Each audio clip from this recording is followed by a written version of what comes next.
Good evening, everyone, and welcome to the Redevelopment Commission meeting on November the 6th, 2023. First item on the agenda is roll call. Deb Hutton here.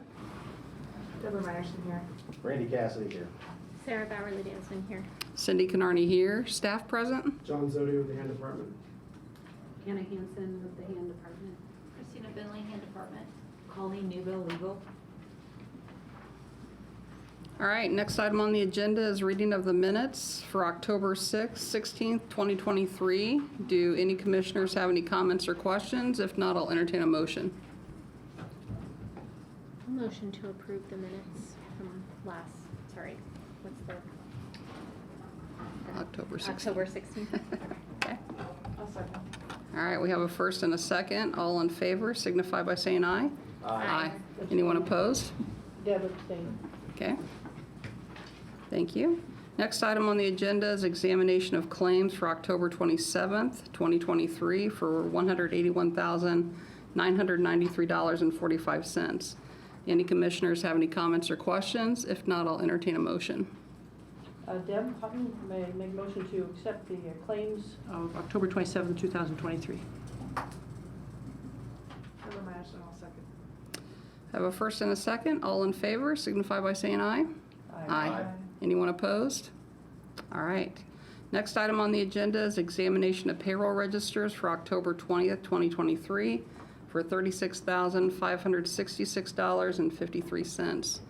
Do any commissioners have any comments or questions? If not, I'll entertain a motion.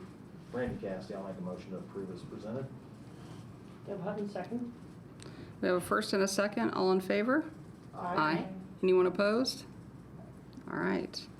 Next item on the agenda is a director's report. President Canarney, I'm just trying to get my packet and pull up the correct way here, but I'll go ahead with my paper copy.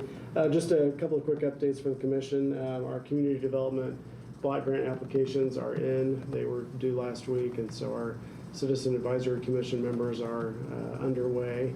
Thank you to Commissioners Hutton and Myerson for your work there. We will get those rolling and hope to have decisions from the RDC by the end of the year. We're moving up that timeline, as you may know, and have the council approve those allocations shortly after the first of the year. And speaking after the first of the year, we want to encourage any commissioner who would like to be reappointed to the Redevelopment Commission to let the mayor's office or the council office know of your interest in being reappointed. So we're In writing? yes, please. And unless there are any questions, that concludes my report. All right, any questions? If not, we'll move on to a legal report. As we discussed previously, the Capital Improvement Board of the Monroe County would like to come and present. Jeff Cockrell from the Monroe County Legal Department has asked that he come and present to you on the kind of the proceedings with the updated convention center. And so he has asked if he can come and present on December 4th at that meeting. Just giving you a heads up, and once we have more information, he will be sending us some documentation to go out to all of you before that. As well as, and then on the tech center, we have received the EDA's approval to award the final 3 bid packages. So those will be coming up in the new business for you guys to review and approve. All right, thank you. Madam President, I do think we want to report that with the commission met in executive session just before this meeting at 4 o'clock. So I want to get that on the record. All right, thank you. Is there a treasurer's report? I don't believe Mr. Underwood is here. He's out this week. Okay, thank you. Business development updates. Holly was here. Did she see Holly? She was still in Allison when I left, so Okay. I don't know if she's. We'll move on. Might come back to her, yeah. Okay. What about a Hopewell update? So just hop on there. Hello there. Hello. Hello, hello. All right, for a quick Hopewell update, we are pleased to report that there is strong interest in the RFI for blocks 1, 2, and 3. As you may recall, that is due in early December, so we're excited to see what submissions actually come. Blocks 8, 9, and 10, those were, the public offering for those were actually read aloud this week, so there were 2 proposals, and those are currently under review by our team U3. And so we will be hearing from them soon on those, very likely in December. And so we're excited about that. Maybe a couple of other things to just quickly report on. The parking garage study that the RDC funded. We are doing a 90% review with Michelle Wall and the parking team in a week or so, and then I think it's going to be ready to present to the RDC. So again, we may look at something in that early December timeframe before Christmas as promised to bring back the report on the park garage study, but we want to make sure from a staff perspective they had a chance to digest it and understand it, and that we have fine tuning to happen, that it all happens. So those are the key things that are happening from a demolition blocks 8, 9, and 10. Not a lot to report there other than, you know, working on contracts and sort of the next steps on getting those things ready. So I'm happy to answer any questions, but those are a few key things that are going on. All right, thank you, Deb. Any questions? Yeah, question, Deb. At our last meeting, we had identified that you're going to look at if Renaissance, the low bidder, would be able to start prior to having anything from the Historic Commission. They cannot. Okay. It'll be 100%, or they won't start anything. Well, they have to submit for permits, and so you permit the whole project. So that's the challenge. So it's an internal city standpoint that would create us from going ahead and moving forward, minus the historic house. Mm-hmm. So we'd have to submit for 2 different permits, and whether they allow us to do 2 different permits on it. So Is that something we could ask? we can still talk. We can continue to talk about that. Yeah, we continue to talk because we haven't figured it all out yet. So, but they obviously haven't submitted for permitting yet. But we can definitely continue that conversation. Okay. Yeah. What's our timeframes that we have on their bid for demolition? Do we have to award within 90 days? Or what, is there even anything that's got us on a time frame? You've awarded the contract to Renaissance. Right. And so we're getting the contract in place for them, and then they'll go through the permitting process. They told us that they think it could sometimes go up to 6 months, which puts us in the spring of next year before the work actually happens. So that's probably the worst case scenario. Deb, wasn't there also a concern from them that they would have to bring a crew and then have to bring the crew back whenever they were able to? So Yeah. that's kind of an efficiencies concern as well. That's a great point. Yeah, the cost of the alternate was based on the fact that they could do all the demolitions simultaneously. So if we arbitrarily cause them to separate it out, there will be an additional charge. Okay, thank you. Mm-hmm. All right, any other questions on the Hopewell update? If not, we'll move on to Switchyard Park final report. I'm glad to introduce Tim Street, who's our interim parks director. He's going to take my seat here and give a presentation. Thank you. And if we're able to pull up the slides, that's great. If not, I can send them afterwards. I know I shared them with you, but yeah, it's not often I get to come and not ask for money and just say thank you for the support. So Switchyard Park, obviously, I know you all have seen it, been around there. It's been substantially complete for a number of years, but we actually didn't close out all of the final sort of remaining punch list items, and we had a lemon of a product in one case that was taking years to replace and get done until early this year, February of this year. So all in all, 65-acre project was completed with the budget of $34 million that was approved. There was also $1.2 million in the brownfield and EPA grants that went into that before construction started to do all the environmental site assessments. Of that $34 million that was approved, 3.3 was used for design, 27 was used for construction, and $4 million was used for site amenities, land acquisition, Duke Energy, some relocations, and some other related expenses. Remediation, all in all, we remediated 34,800 cubic yards of environmental contaminants. That's somewhere in the range of 2,000 triaxles, either remediated on site through the berms or hauled off to Medora, the landfill down south. And 150 feet of the west fork of Clear Creek were daylighted and is now delineated accepted wetland by the Army Corps of 3 acres. We've seen some fabulous bird species coming back in there already.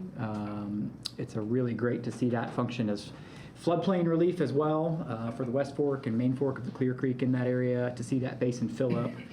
Because we've seen some spectacular floods already, even in the few years that Switchyard's been open, especially June of 2021.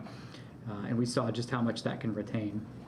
So, you know, it was a project that spanned multiple mayoral administrations, a lot of years, and even when it was done, it wasn't quite done for a couple of years while we worked through everything. In the end, with some delays and some items we worked through with our contractors, early this year we returned $144,000 from the project back to the RDC TIF fund, plus some amount of interest. I never knew the exact amount of interest that had accrued, but that was through a negotiation we had with our main contractor on the project with some delays. So that money did come back. I would ask Mr. Underwood to verify how that came back, but I know that was the plan. And then impact, we estimate that in 2022 we had over 500,000 visitors to Switchyard Park. There were more than, let me add this together, 330 events, so just about one a day at Switchyard, various events including Food Truck Fridays, some really big community concerts. This year we had Molly Tuttle, which was a huge deal, huge concert, and it's certainly become a community connector. And economic development remains to be seen in the coming years, but we've already seen the retreat at Switchyard develop. We've seen plans for the warehouse west of the north part of Switchyard, not the actual redevelopment of it. But that did attract new owners, and so that is seeing some new use in that area as well, and we anticipate seeing and working with ESD more in the future to continue to measure the impact of that on our community. So just here to say thank you for the RDC's support. We really appreciate it, and especially now that we've been able to formally close out the project. Can I just ask a quick question? Mm-hmm. From an operating cost perspective, has that operating cost for Switchyard been as expected, higher than expected? Certainly higher than expected the first year we went into it. I think, we thought we captured a lot of items in our pro forma and what we thought it would take, and have discovered some challenges and some staffing holes that we needed to address. So operating cost has been a little higher than what we initially had in our pro forma, but I think we've sort of reached water has reached its level at this point. We've sort of stabilized with our staffing and our support for Switchyard. I'm kind of mainly interested in kind of that, security and how it's being used and by whom, et cetera. Mm-hmm. Have we had any concerns with that? Certainly, yeah. Security's been a concern in a lot of parks, not just Switchyard. And Parks Department for the last 2.5 years has had contracted security services that we've actually grown a bit in that time as well, because we have had positive results from security. And so Switchyard Park has, for moving into 2024, we'll have dedicated security similar to this year in the evenings from 5 p.m. through the early hours of the morning. And then during the day, as part of our regular security patrol that we have with Marshall Security, you might see their little mini vehicle going up and down the V-line, patrolling. And we also actually work with Centerstone as part of our employment program to have some Centerstone employees in the main center part of the park, helping monitor the restrooms for safety, for cleanliness, whatever other issues might come up with that as well. Thank you. Mm-hmm. Any other questions on the Switchyard Park final report? No. All right. Yeah, thank you. Thank you. Thank you. Appreciate it. You have the good work. It's a beautiful place. You'll have the PowerPoint in your inbox. Okay. We'll put it in the packet for the next meeting, so you've got it. So. Thanks. All right, so let's move on to new business. First item is Resolution 23-92, approval of encroachment agreement for Trades District Tech Center. Who'd like to talk to us about this? Colleen or encroachment, excuse me. Marie McCormick from our engineering department. Pardon me.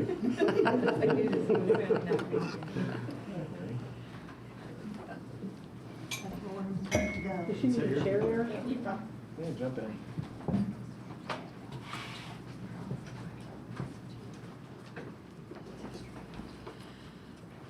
Hi, I'm Marie McCormick. I'm the Public Improvements Manager for the Engineering Department for the City of Bloomington.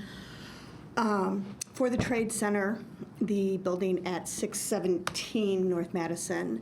There is an encroachment needed. The private water utilities, the fire suppression lines are actually located in the city's right-of-way in the alleyway. So in order to have them there, the City of Bloomington Engineering Department requires an encroachment agreement. So the encroachment agreement would be with the RDC. Basically, the encroachment agreement says you as the owners of the building acknowledge that you have a part of your building in the city's right-of-way. Should the city ever need to remove those items from the right-of-way, they have that right, and it will be at your expense to replace them. We do encroachments fairly regularly. I've been here for a year. This is probably the 5th encroachment that I have done. In this position, it varies between buildings that are built in the right-of-way. This one is a little bit unique, and we don't usually have private utilities that run parallel in the city's right-of-way. But this is how the building was laid out, and the city is willing to do the encroachment agreement. So, just to be clarified, the main water line that is owned by the City of Bloomington Utilities is not the line we're referring to. Correct. We're referring to the service line that feeds the building as a whole. Yes. And there's no way to get it out of the right-of-way in order to... That would be, you need to speak to somebody with the building for that, yes. But no, my understanding was that when because we don't normally do encroachments for parallel utilities, but when we said, can you move this, the answer was not easily. Not without an impact to cost. Correct. Impact to cost enough. Yes, yes. So the encroachment agreement became the most viable option. And the chances of something occurring in the future would be... I have no idea. Chances are probably pretty slim that something would happen, but again, you never know completely. And if it does, it comes back to the RDC for a cost structure. Correct. Okay. Okay. Thank you. Any other questions from commissioners on Resolution 23-92? Is there any public comment? Not hearing any, I'll entertain a motion on Resolution 23-92. I'll make a motion to approve Resolution 23-92. Deb Hutton, second. We have a first and a second. All in favor signify by saying aye. Aye. Anyone opposed? All right, next item on the agenda is Resolution 23-93, bid acceptance and contract award for bid package 7 for the Trades District Tech Center. Who'd like to talk to us about this? I believe 93 through 95 will be Colleen and Maria Fernandez, so sorry about that, Maria. Okay. So I'll turn it over to these guys. Yes, so if you give me one moment to scroll down so I can see what I'm looking at. Bid package number 7. So these are the remaining contracts to be awarded from the tech center that were open on September 26th. We had to wait for the EDA approval, and there were some formal documents that we needed just from companies and processes for the federal requirements that we needed to get through before we could bring this to the RDC. So bid package number 7, we received 2 bids on September 26th for this. Of the 2 bids, the team has decided that Multicraft Fire LLC was the lowest, most responsive, and most responsible for a total of $170,800, and this is for the fire protection contract for the tech center. They did not have an alternate bid, so we don't have anything for that. And then we have an agreement drafted for them for your approval as well. You want to just go ahead? Are you guys okay if we go ahead and speak to all of them? Yep, same time. Yeah. All right. So bid package number 8 is for the mechanical. We had received 1 bid, and that was from Harold Fish Incorporated. They submitted a base bid of $1,460,000 $17,000 with a deduct alternative. However, upon recommendation from the engineer of record, the city is not going to award the deduct alternate. And as I said, they were the single bid that we received, so we would request that the RDC approve that contract. And then finally, bid package number 9 is. We'll go back to that one. Oh, yes. Are you recommending that the RDC approve it just because it was the only one? No, Or we you also because think they it's a are- good yes, bid, it and is they're a good reliable bid. and responsible too? Correct. Okay. Yes. Thank you. I apologize.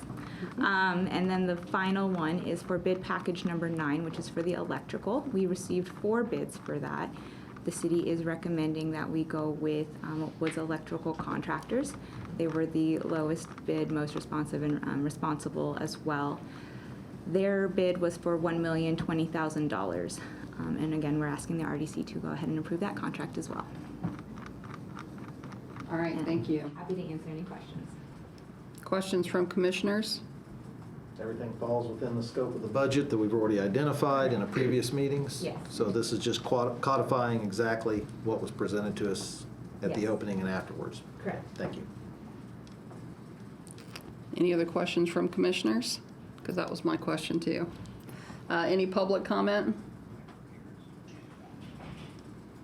All right, not hearing any, I'll entertain a motion for Resolution 23-93, 23-94, and 23-95 if the commissioners are agreeable to combine the motions.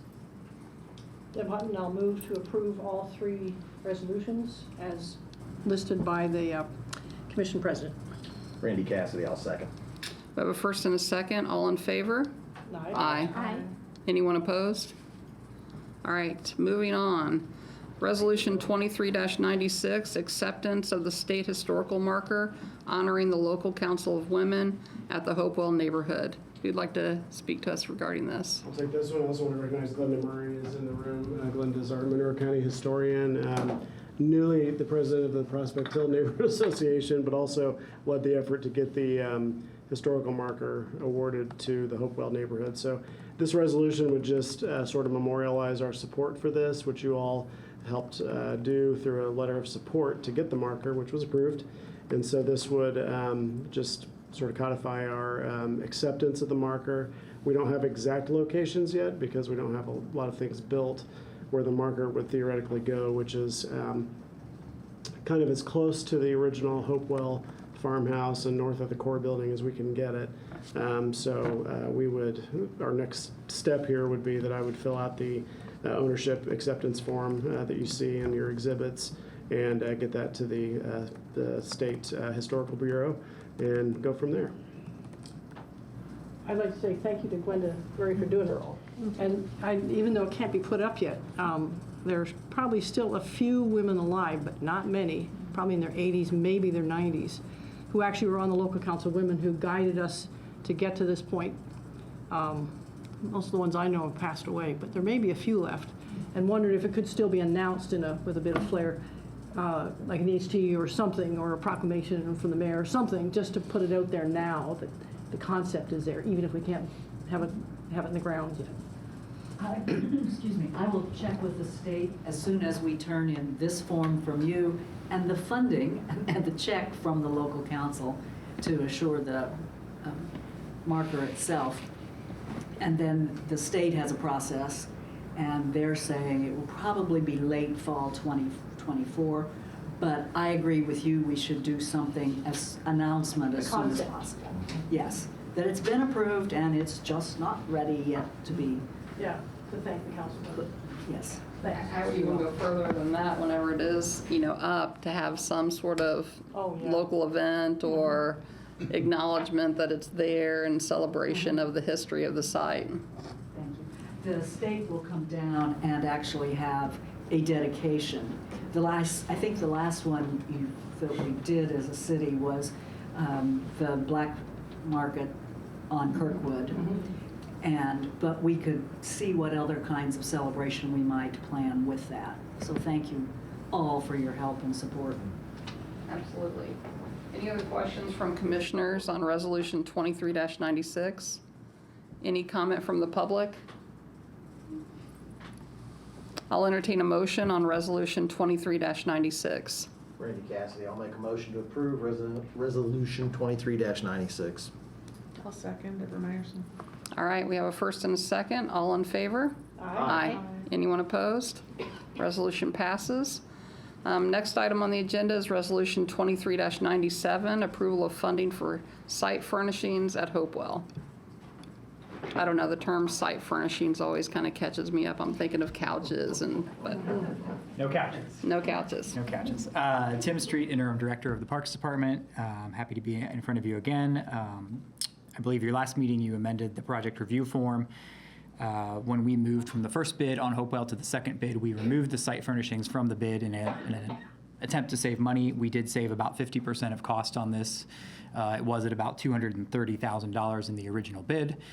So by the Parks Department taking this on and purchasing directly and taking on some of the assembly and whatnot, that cost has come down to $116,400. These furnishings will be held until we are ready and the Hopewell site is developed far along enough that we're ready to put them out and really activate the space. Happy to answer any questions. Clarification, are these outdoor furnishings? Like Yes. along the greenways? Correct, especially Might be particularly on the east outside. side of what we're calling Hopewell Commons, Yeah. which will be the Greenway Street and Park. In that area, underneath the covered pavilion area, there's some longer dining height tables, there's some bar top tables, and then there's some lower chairs and furniture for outdoor seating as well. So you would have to pay for storage too? Sorry, excuse me. No, we'll be able to store it in Parks facilities until Okay. it's ready to go out. Thanks. Okay. What's the projected timeframe you feel? Is that, because this is going to be block 1, 2, and 3? Phase 1 East, yeah. So I'm not super familiar with the parcel numbers as they go, but on the north side of University Street, it really depends. I know we're anticipating project completion and activation of that area in fall of 2024. I think we'll make a judgment call as it gets closer about if we're ready to put all or some of the furnishings out right away. I have some concerns about putting everything out until the development comes up around it and supports it. I think some will be necessary to make the space feel welcoming and active. But having it controlled by the Parks Department this way, I think is also a benefit to us in that we can sort of control its release instead of feeling obligated that the contractor, we've paid them to assemble and put all of this out, and we have to sort of have it all out there at once before the space has come along. That way you got it in storage. As they finish one area, you'll be able to put it out so the public can utilize it and enjoy it in the Yes. most expeditious Yeah, manner. and as it gets busier, we can add more to it, and as we determine exactly how some of the public art components are going to work too, we can work around that. Is my understanding correct that there's a lot of lead time, which is why we're doing this now as opposed to waiting until mid-2024? Is that correct? Correct. Some of these have quite a few months of lead time, and we have enough space. We feel comfortable getting these ordered now. We also anticipate price increases with the new year. A lot of these companies will increase their prices in January, so we want to beat that to lock in the prices that we have. So does the 116, does that zero out that line on the Hopewell budget? Because I think the budget was reflective of about a 150 number, I believe. I this am the not final sure. number? This is the final number for site furnishings. Okay. So we I'm saved some money potentially. I'm not sure of the exact number that was put into the project review form that you all approved. I do think it was a little higher just for contingency. Yeah. Yeah. 125, okay. Yeah. I thought it was Yeah, a I little think it was higher. 125, Okay. probably what you remember, 125,000. So there is a little bit of savings, and that savings can be reallocated at the right time in the future. So there is a little savings, so thank you, Tim. Yeah, no problem. All right, any other questions from commissioners on Resolution 23-97? Any comment from the public? Not hearing any, I'll entertain a motion on Resolution 23-97. Deborah Meyerson will make a motion to approve Resolution 22-97 as presented. Deb Hutton, I'll second. All right, all in favor? Aye. Thank you very Anyone much. opposed? All right, resolution passes. Thank you very much. Next item on the agenda, is there any business or general discussion that we need to take care of tonight? If not, I'll entertain a motion to adjourn. So moved, Deb Hutton. All right, good night, everyone. Thank you.